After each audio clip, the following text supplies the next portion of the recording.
Comment est-ce que quelqu'un qui n'est pas en Christ peut arriver à se laisser imprégner par le Christ? Et comment est-ce que quelqu'un qui est déjà en Christ mais qui lutte contre, je dirais, contre l'esprit pourrait arriver à laisser l'esprit totalement prendre contrôle pour le guider à mieux se connaître? Waouh, ce sont de réelles questions. Ce sont des questions auxquelles on fait face en réalité tous les jours, même si on ne veut pas les reconnaître. Ce sont des questions vraiment de la vie courante pour tout un chacun. Attendez. Avant que la vidéo ne commence, n'hésitez pas à vous abonner, à partager et à liker. Ok? C'est très très important. Je vais attendre. J'ai le temps. Passez une très bonne émission. Alors, bienvenue sur le Amen Show.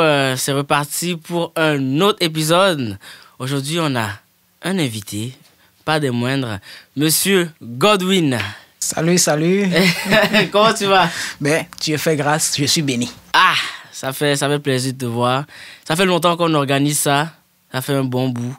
On a finalement eu le temps de s'asseoir et de parler. Tu es venu d'où? Je suis venu du Saguenay. Du Saguenay? Ouais, du Saguenay-Lac-Saint-Jean. Près de 5 heures de route, hein, juste pour vous. Donc ça fait plaisir.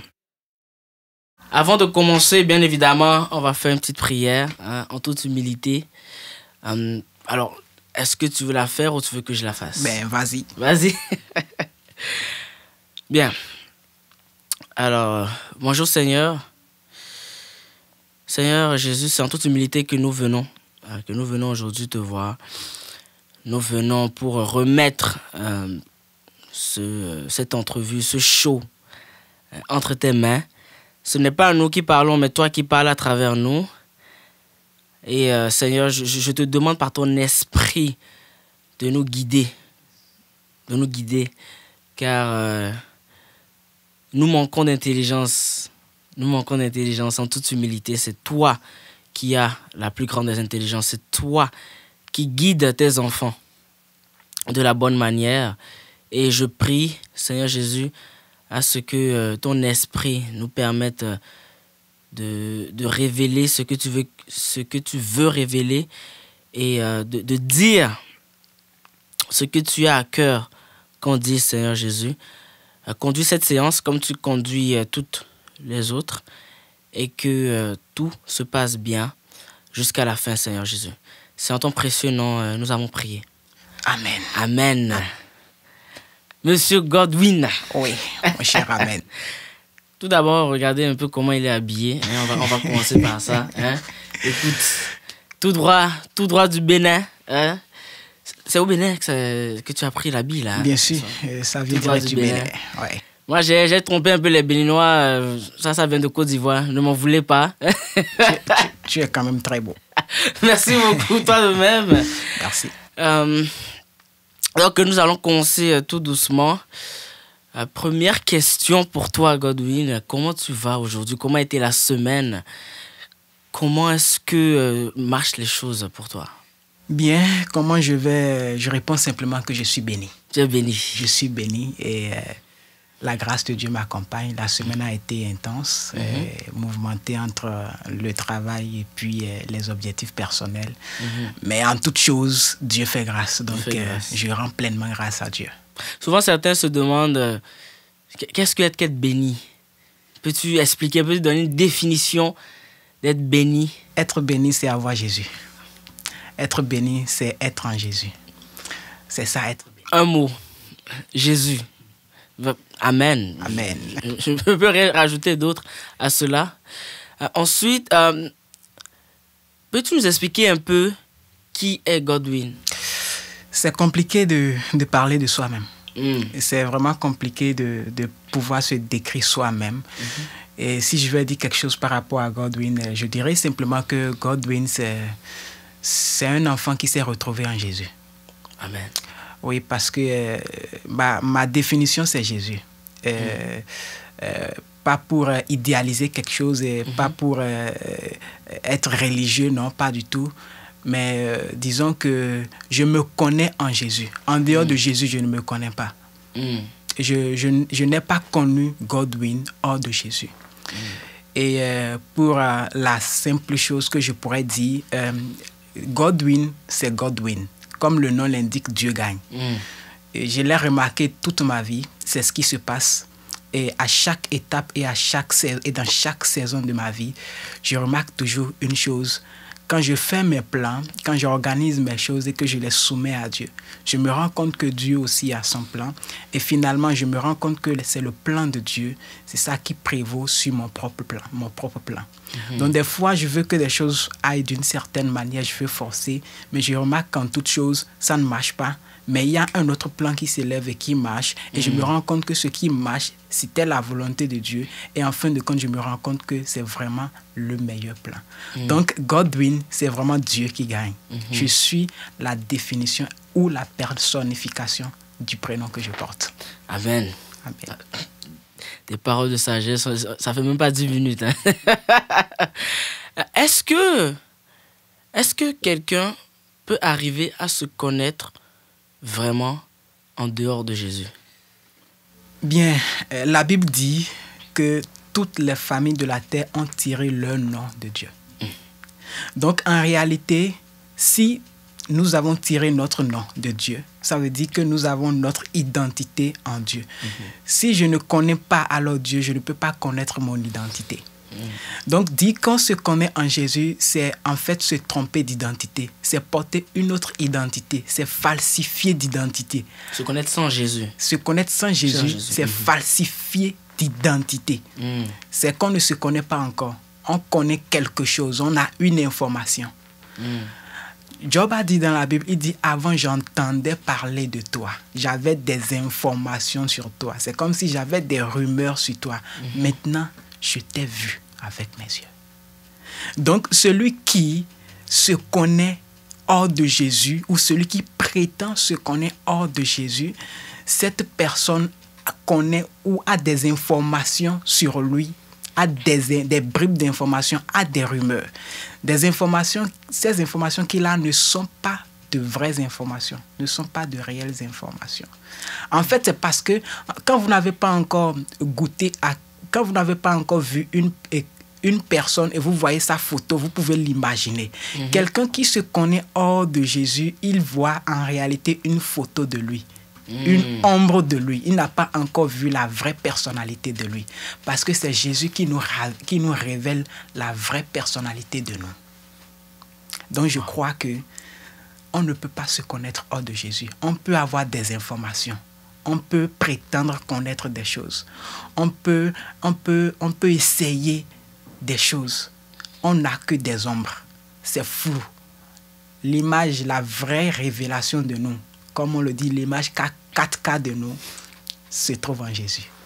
Amen. Amen. Et oui, effectivement, souvent, lorsque on n'a pas encore Christ, on passe toute une vie à chercher qui on est. Qu'est-ce que je suis? Qu'est-ce que je fais sur cette terre? Quel est mon but? Et je sais que souvent, beaucoup se posent la question de savoir qui est-ce qu'on est. Et tout simplement, encore une fois, comme il vient de le dire, la réponse est en Jésus. La réponse est en Jésus. Et il arrive même qu'une fois qu'on accepte le Christ, on résiste. On résiste. On n'arrive pas à aller de l'avant, à se laisser, je dirais, imprégner par Jésus, imprégner par cet amour, pour avoir cette pleine connaissance de qui on est, de notre identité. Comment est-ce que quelqu'un... Ça va être deux questions. Comment est-ce que quelqu'un qui n'est pas en Christ peut arriver à se laisser imprégner par le Christ? Et comment est-ce que quelqu'un qui est déjà en Christ, mais qui lutte contre, je dirais, contre l'esprit, pourrait arriver à laisser l'esprit totalement prendre contrôle pour le guider à mieux se connaître? Waouh, ce sont de réelles questions. Ce sont des questions auxquelles on fait face en réalité tous les jours, même si on ne veut pas les reconnaître. Ce sont des questions vraiment de la vie courante pour tout un chacun. Alors, comment quelqu'un qui n'est pas encore en Christ, comment est-ce qu'il peut se laisser imprégner par Christ? En réalité, c'est Dieu qui nous retrouve. C'est Jésus qui nous retrouve. La Bible dit car Dieu a tant aimé le monde qu'il a donné son Fils unique afin que quiconque croit en lui ne périsse point, moins qu'il ait la vie éternelle. Dieu nous a aimés, il a envoyé Jésus-Christ en termes linéaires. Sinon, Dieu nous a aimés et est devenu Jésus-Christ, est devenu homme pour nous. Alors, c'est Dieu qui est venu vers nous par la personne de Jésus-Christ. Ce n'est pas nous qui avons retrouvé Jésus parce qu'on était aveugles. Un aveugle ne peut pas voir. Un aveugle, même s'il cherche une pièce de monnaie qui est à côté de lui, il ne peut pas voir. Même si une personne se retrouve à côté de lui, il ne peut pas voir. Et donc, il faut quelqu'un qui voit pour voir l'aveugle. L'aveugle, lui, peut sentir peut-être quelque chose. Il peut décrire des choses, des ombres, des images. Il peut dire je vois comme, ou bien bon, je ressens quelque chose. Il peut dire ce qu'il ressent, mais il ne peut pas voir quelque chose. Donc pour voir, il faut quelqu'un qui a la vue. Et cette personne qui a la vue, c'est Dieu. Et donc Dieu, c'est lui qui nous a retrouvés. Comment est-ce que je peux me laisser imprégner alors par Jésus alors que je ne connais pas Christ? En réalité, présentement, Jésus a déjà accompli l'œuvre. Et nous sommes dans la période présentement pascale, une très très belle période qui nous rappelle ce que l'œuvre que Christ a fait. Donc lui, il est déjà venu vers nous. Il a déjà sacrifié sa vie. Il nous a déjà montré son amour. En réalité, tout ce qu'il nous revient de faire, c'est accepter. Il dit, afin que quiconque croit en lui ne périsse point. Alors, je dirais Dieu a une manière spécifique de rencontrer chacun. Dieu a une manière spécifique de rencontrer chacun parce qu'il a cette manière spécifique de révéler cette œuvre à chacun. Ce n'est pas forcément de la même manière. Quelqu'un peut l'avoir retrouvé pendant son cheminement professionnel. Quelqu'un peut l'avoir retrouvé d'une certaine manière. Il était dans une quête, ainsi de suite. Dieu a une manière personnelle de pouvoir rencontrer chacun à son point de besoin. Dieu a une manière personnelle de faire de la bonne nouvelle une bonne nouvelle pour chacun. Et donc, il passe souvent par le besoin de chacun, le défi de chacun. Donc, comment est-ce que moi, je ne suis pas encore en Christ, comment est-ce que je peux laisser le Christ m'imprégner? C'est que le Christ, il s'intéresse à la partie la plus sombre de ma vie. Il s'intéresse à la partie, je pourrais dire, la plus compliquée de ma vie. La partie que je veux cacher, que je n'aime pas exposer au monde. C'est cette partie-là que je veux. Jésus, généralement, il approche cette partie. Le défi réel de ma vie que je ne veux pas exposer. Cette montagne que j'ai. Généralement, on fait voir nos fiertés. Mais Jésus, il va au-delà de nos fiertés. Il veut voir quelle est cette partie sombre. Quel est ce défi personnel que j'ai. Et c'est ça qu'il veut résoudre dans notre vie. Donc, comment est-ce que je peux pour répondre en résumé à la question, c'est laisser Jésus approcher cette partie sombre de ma vie. Il a la solution à la partie la plus sombre de ma vie. Et c'est là qu'il agit. Maintenant, pour nous, ou pour ceux qui nous suivent, qui sont déjà en Jésus, oui, quand on vient à Jésus, c'est une chose. Maintenant, demeurer en Jésus et bâtir une relation avec Jésus nous permet de bien profiter de Jésus.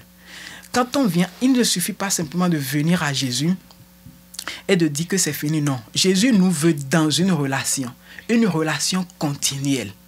J'ai aimé tout à l'heure, quand tu as commencé par prier, tu as dit « Bonjour Seigneur ». Et tu as commencé par lui parler comme il était devant toi. Et c'est comme ça Jésus. Jésus, c'est une relation. C'est pourquoi la Bible le définit comme étant notre époux. Et nous autres, nous sommes ses fiancés ou bien sa fiancée. Nous sommes sa fiancée. Donc, voilà, nous sommes l'épouse en devenir de Christ. Donc, c'est une question de relation. Et donc, c'est pour continuel. La marche avec Dieu, la marche avec l'Esprit, c'est continuel. Pouvoir aller de plus en plus profond dans la connaissance, c'est continuel. Et Jésus, ou le Saint-Esprit qui agit en nous aujourd'hui, va de manière progressive. Il veut nous enseigner chaque fois de manière très simple. Il veut nous rencontrer dans chaque chose que nous faisons. La première des choses pour pouvoir développer une relation, une intimité profonde avec Jésus, c'est avoir la conscience de la présence de Dieu avec nous. Emmanuel. La conscience. C'est être conscient que Jésus est avec moi. Il est partout avec moi. Quand je dors, Jésus est en éveil, il est là. Quand je bouge, il est là. il est présent. C'est ça, Emmanuel. La présence de Dieu en nous. Ce n'est pas simplement une présence statique. C'est pourquoi, en fait, nous avions eu le Saint-Esprit. Le Saint-Esprit, c'est l'aspect de Dieu, c'est la forme de Dieu qui est donnée à chaque chrétien. En fait, Dieu a toujours voulu être omniprésent. Mais en forme de Jésus, personne, homme, il ne pouvait pas être omniprésent. Lazare était malade, il a fallu que Jésus marche pendant des jours avant de venir là où Lazare était. Il a pris 4 jours avant de venir et ça fait que Lazare était même décédé 4 jours après avant qu'il ne vienne. S'il était omniprésent, ça veut dire qu'au moment où Lazare mourait, il serait là, à l'instant là. Mais il n'était pas là, il a fallu qu'il marche ou qu'il prenne du chemin pour pouvoir venir. Mais Dieu a toujours voulu être omniprésent. Être partout à tout moment, être avec chaque croyant, parce qu'il veut que chaque croyant puisse vraiment profiter autant que possible de lui. Donc c'est pour ça qu'on a le Saint-Esprit. Donc première des choses, comme je le disais, c'est être conscient de la présence de Jésus. Et cette présence de Jésus, c'est le Saint-Esprit avec nous. C'est le Saint-Esprit en nous. Donc partout et en tout moment, je dois me rendre compte que le Saint-Esprit est là. C'est comme il y a le cantique qui le dit, le Saint-Esprit est là, le Saint-Esprit est là, la mort a disparu. Ça, donc, je ne connais pas. Oh! C'est à apprendre. Voilà, donc le Saint-Esprit est là. C'est un cantique qu'on chante beaucoup dans la Pentecôte. On dit, le Saint-Esprit est là, la mort a disparu, toutes choses, voilà. Donc, la présence, la conscience de la présence de l'Esprit. L'Esprit est là, il est avec moi. Et quand j'ai la conscience qu'il est là, alors je vais commencer par lui prêter attention. Parce qu'il parle. Il parle, il veut me parler. La plupart du temps, nous voulons parler à Dieu. Mais j'ai compris avec l'Esprit que nous n'avons pas d'informations à lui apporter. Nous n'avons rien à lui apprendre. Il sait déjà tout. Oui, nous n'avons rien à lui apprendre. Donc pourquoi est-ce qu'un chrétien s'asseoirait pour parler avec Dieu s'il sait déjà tout? Oui, en réalité, dans ma marche, j'ai compris que quand je viens, la Bible dit il faut être lent à parler et prompt à écouter. Dans la prière, je me rends compte que la partie la plus importante, c'est la partie de l'écoute. Oui, nous allons parler, oui. Mais il y a aussi une partie plus importante et très importante. Écouter. Parce que quand je viens lui parler, en réalité, j'ai besoin de réponses. Beaucoup de personnes, quand nous prions, ont fini de présenter nos requêtes, nos besoins. Au nom de Jésus. Amen. On ouvre la porte, en fait. Alors bonjour guys, aujourd'hui je vais vous présenter un livre qui a été écrit par Megan Larrivée qui s'appelle « Je marche par la foi ». Alors pour faire simple, c'est l'histoire d'une jeune fille qui s'appelle Elena, qui a perdu ses parents, qui a perdu l'usage de ses pieds et qui va devoir apprendre à marcher par la foi. Elle n'aimait pas Jésus au départ, elle l'a rencontré plus tard et elle va vivre plusieurs aventures vraiment qui sont, je dirais, qui sont magnifiques. Vraiment, je vous conseille de le lire. Je vais vous mettre le lien en description et n'hésitez pas à aller le prendre. C'est un petit livre de même pas 80 pages. Ça se lit très bien. Donc, faites-vous plaisir. Je marche par la foi. Mais je me rends compte qu'on doit se patienter pour avoir l'orientation. Parce que le Saint-Esprit parle. C'est là que la prière devient succulente. Ça devient quelque chose de passionnant. Quand j'ai la possibilité de recevoir de l'Esprit. Donc, j'ai la conscience que l'Esprit est avec moi. Maintenant, je lui prête attention. Qu'est-ce que tu me veux aujourd'hui? Conduis-moi. Conduis mes pas. Et qu'est-ce que tu veux que je fasse? Prendre un temps d'écoute. Et quand je prends ce temps d'écoute, je peux avoir de la direction. Ça peut arriver de plusieurs manières. Ma relation avec la Bible, la parole de Dieu, je lis, je fais attention aux choses, et ainsi de suite. Le Saint-Esprit communique de différentes manières. Mais le fait de recevoir les instructions à chaque fois, l'orientation à chaque fois, et de marcher avec ça, ça nous fait grandir dans notre foi. Alors donc, pour résumer ma réponse, moi, croyant aujourd'hui, comment je peux faire pour pouvoir profiter de ma relation avec Jésus? première des choses, il faut être conscient de la présence de Jésus avec nous par le Saint-Esprit. Deuxième des choses, il faut pouvoir faire attention au Saint-Esprit et le laisser beaucoup plus nous conduire. Nous conduire au-delà de nos désirs. Il ne suit pas forcément nos désirs. Si jamais quelque chose vient au-delà de nos désirs, quelque chose qu'on n'a pas espéré, il faut le laisser contrôler la situation. Wow. Jésus est au contrôle. Wow. Jésus est au contrôle. Comme toujours. À ceux qui ne sont pas encore en Christ, Dieu s'intéresse à la partie la plus sombre de votre vie. Ouais. Dieu veut enlever les écailles qui sont devant vos yeux. C'est ça. Un peu comme il l'a fait à Paul. Ouais. Il a enlevé les écailles. Paul a vu qui est le Christ et quelle mission le Christ voulait qu'il accomplisse. Et pour ceux qui sont déjà en Christ, c'est de développer cette relation. Ouais. Pouvoir s'asseoir, pouvoir écouter et pouvoir tout simplement marcher avec lui, être conscient de sa présence tous les jours. Ouais. Par rapport à ce que tu viens de dire, permets-moi d'ajouter quelque chose par rapport à l'histoire de Paul, rapidement. Alors, Dieu, c'est le fond avec Dieu. Quand quelqu'un le combat, il aime la personne. Paul était un persécuteur, mais Jésus l'aimait. Jésus aime tout le monde. Jésus aime particulièrement les gens qui se posent des questions par rapport à lui. Les gens qui ont un cœur critique. Jésus aime cette personne. Jésus aime les philosophes. Jésus aime tout type de personnes. Et donc je pense qu'il y a des gens qui certainement nous écoutent et qui se posent des questions par rapport à Jésus, par rapport à tout ça, qui ont des pensées critiques et qui remettent en cause certaines choses qu'on lit ou qu'on dit par rapport à Jésus. Et donc, je sens dans mon cœur le besoin de pouvoir confirmer réellement à ces personnes que Jésus les aime. Amen. Et dans leurs pensées critiques, il y a des réponses que Jésus leur donne. Et des fois, ils s'opposent à cela. C'est la semence de Jésus. Je veux dire à ces personnes de laisser cette semence germer. Et cette semence va les conduire aussi loin qu'ils n'ont jamais pensé dans leur vie. Amen. Amen. Tant de paroles de sagesse, c'est... Waouh.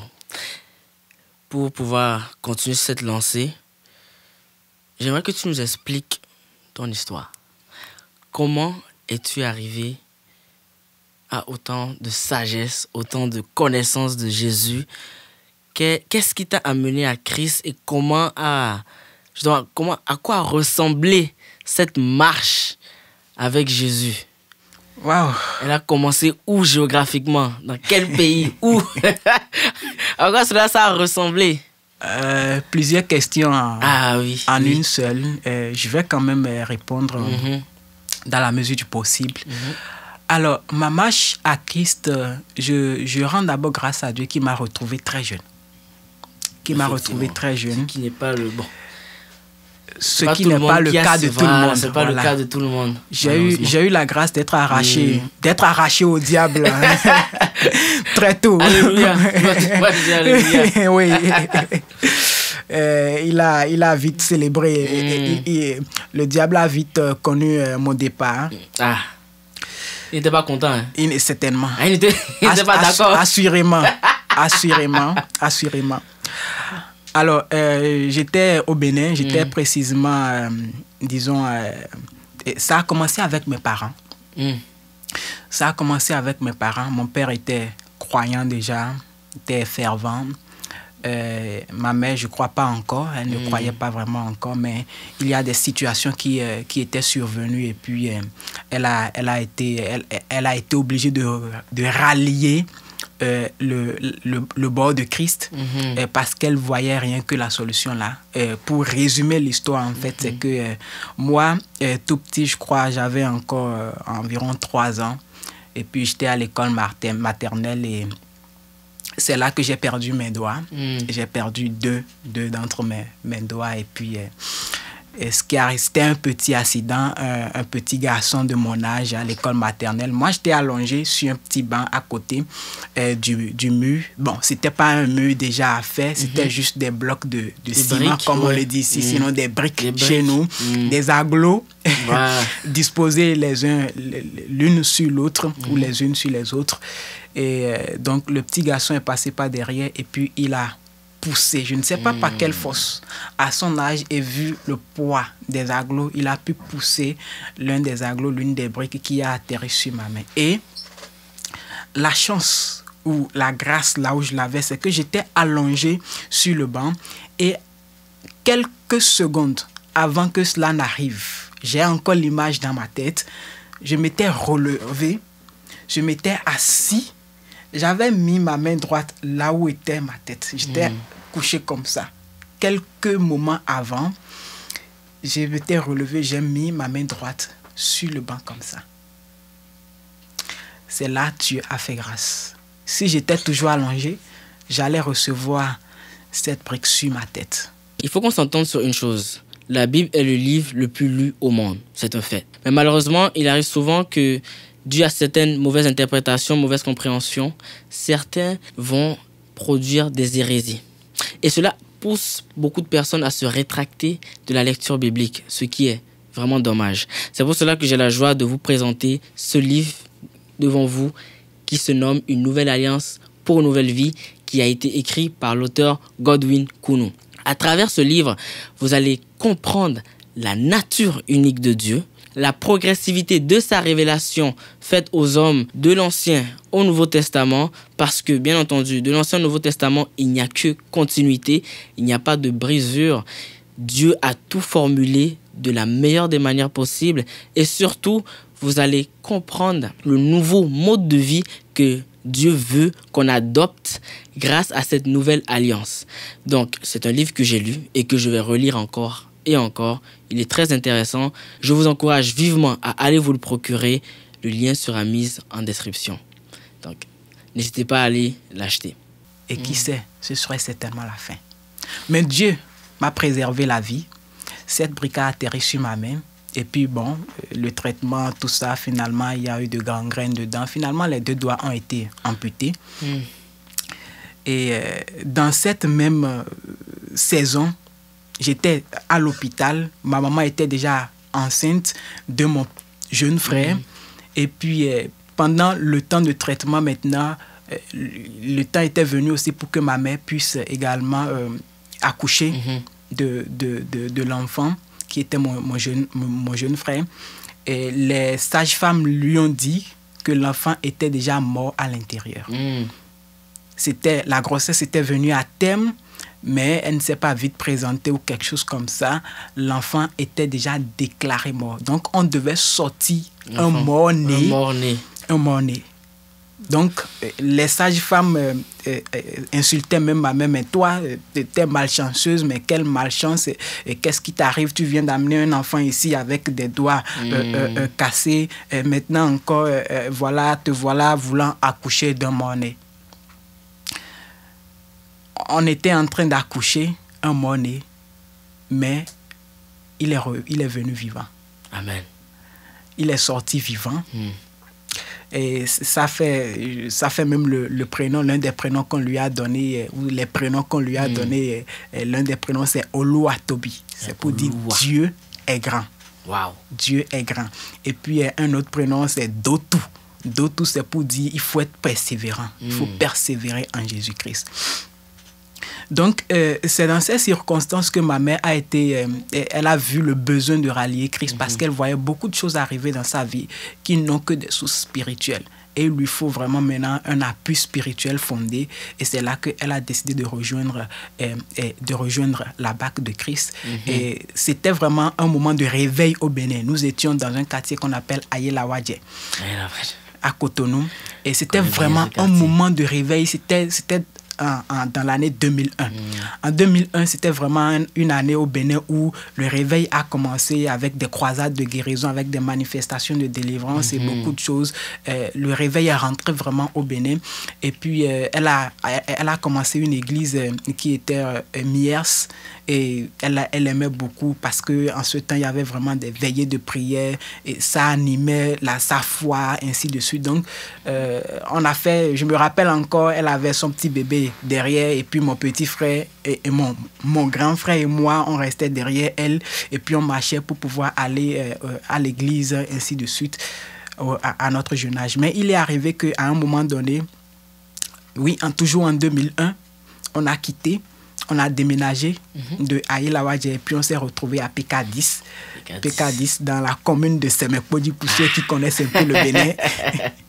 Et puis là-bas, on n'avait pas la capacité de faire le déplacement pour aller à Cotonou, aller au culte et tout ça. Il y avait une autre église non loin, Mission évangélique de la foi, MEF. Et puis, comme ma mère, elle est déjà devenue fervente et tout, on a rejoint MEF. Et puis, c'est dans MEF que j'ai fait mes premiers pas à l'école de dimanche. Après, elle m'a inscrit avec mon frère aîné. Elle nous a inscrit, ma mère nous a inscrit dans la chorale des enfants. Je ne sais pas chanter. Oh, tout ce temps et puis, hein? Oh, mais ça va venir, ça va venir. Mais j'étais quand même assidu et tout. Même, c'était vraiment une étape qui m'a amené à découvrir un peu ma passion pour l'évangile, pour les écritures. Parce que je me rappelle encore, nous, en tant que choristes, on avait la chance, on avait l'opportunité de faire le culte avec les grandes personnes. Donc, parce que la chorale des enfants doit prester. Donc, on avait notre place dans le grand culte, alors que les enfants comme nous restaient simplement dans la chapelle des enfants. Donc, nous, on ne restait pas simplement dans la chapelle des enfants. Après l'école de dimanche, on migrait dans la chapelle des grands et puis on chantait pendant le culte. Ça fait qu'on suivait le culte des grands. Et c'est en suivant le culte des grands un jour, d'abord mon père m'a offert une Bible, donc j'allais à l'église avec ma Bible et j'ouvrais, je suivais. Et puis un jour, on a donné un test à lire. Les diacres, ce sont eux qui lisent normalement, mais moi j'avais déjà retrouvé le passage, eux autres non. Donc, le lecteur le prédicateur attendant, moi j'ai pris mon courage et puis voilà, j'ai commencé par lire et puis tous les regards s'étaient tournés et voilà. C'est là que je me suis démarqué et ça s'est passé une fois, ça s'est passé deux fois et j'ai été encouragé puis j'ai commencé par m'intéresser beaucoup plus à la chose. Déjà à l'école de dimanche, on nous apprenait les histoires, j'emmagasinais beaucoup de choses et c'est comme ça que j'ai commencé par m'intéresser un peu plus. À l'école de dimanche, on me permettait de pouvoir, disons, prêcher, c'est-à-dire raconter les histoires, résumer. Voilà, ma petite vie a commencé là.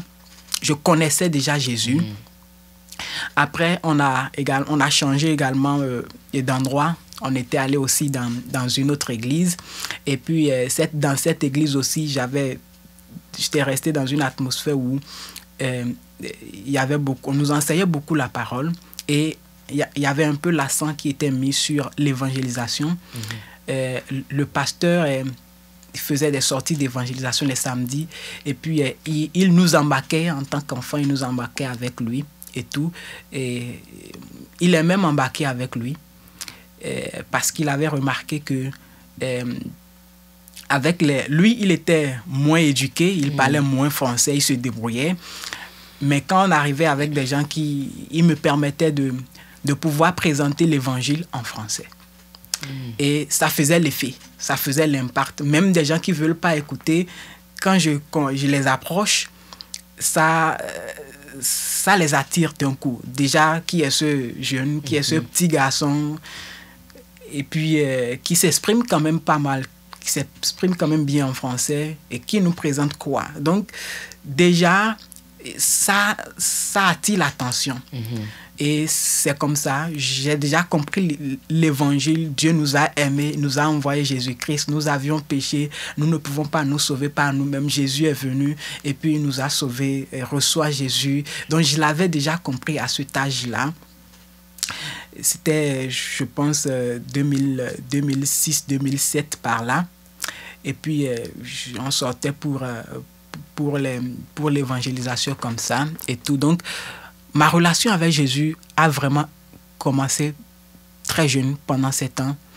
Donc, j'ai connu Jésus, j'ai connu l'évangile pendant ces 16 ans de ma vie. Mais le Saint-Esprit a continué quand même pas à agir sur moi, a continué pas à œuvrer avec moi jusqu'à ce jour. Donc, je l'ai connu tout jeune, mais je marche avec lui et il me transforme chaque fois, chaque moment. Je grandis avec lui par sa grâce à chaque moment. Donc, je continue ma marche. Et puis, voilà. Donc, je ne sais pas si j'ai répondu à toutes les questions de la ligne, mais déjà, voilà comment est-ce que j'ai commencé avec Jésus jusqu'à maintenant. Tu as dit qu'effectivement, vous sortiez pour aller faire de l'évangélisation, parler aux gens. Qu'est-ce qui te donnait la force et le courage d'aller parler, d'aller évangéliser?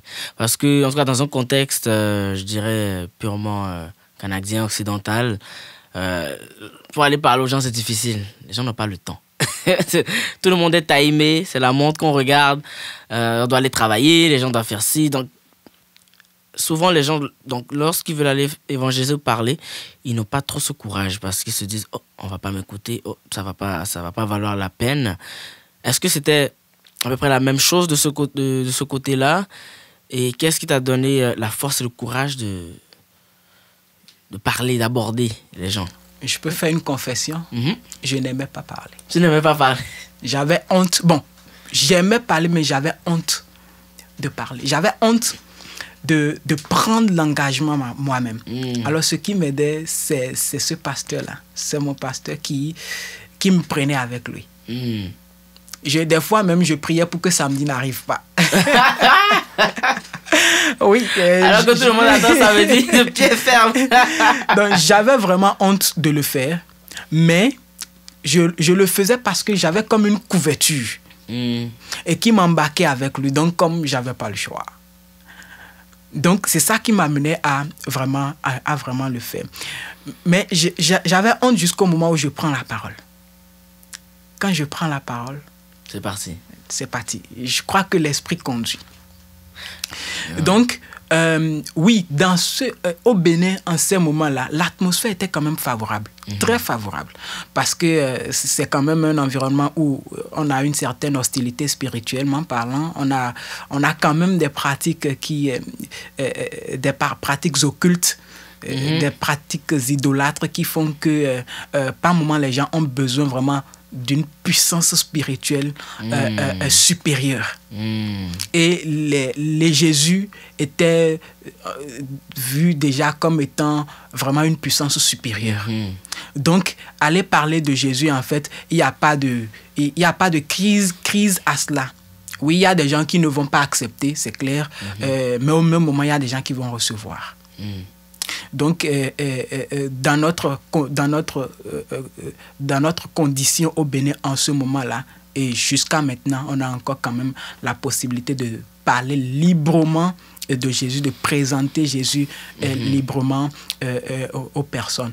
Je vais revenir maintenant sur le contexte ici canadien. Effectivement, quand moi-même je suis revenu ici, j'ai remarqué le climat spirituel. Je me suis rendu compte que c'est pas comme chez nous. C'est pas comme chez nous. Alors là, mon inquiétude, c'est comment alors présenter l'évangile dans un tel environnement. Et l'une des solutions que j'ai eues par la grâce de Dieu, c'est de savoir que l'évangile ici se présente ou pourrait se présenter facilement, mais de manière relationnelle. Relationnelle. Ce n'est pas des fois évangéliser grand monde ou sortir comme ça devient comme faire du marketing de réseau. Mais ici, je me suis rendu plus compte de ce que les gens ont besoin d'amour. Et il faut vraiment présenter l'amour de Jésus et non plutôt présenter « viens dans mon église, viens dans mon environnement ». Bon, fin de cette partie. Je sais, je vous ai laissé sur votre faim, mais je vous encourage à rester accrochés, rester à l'affût.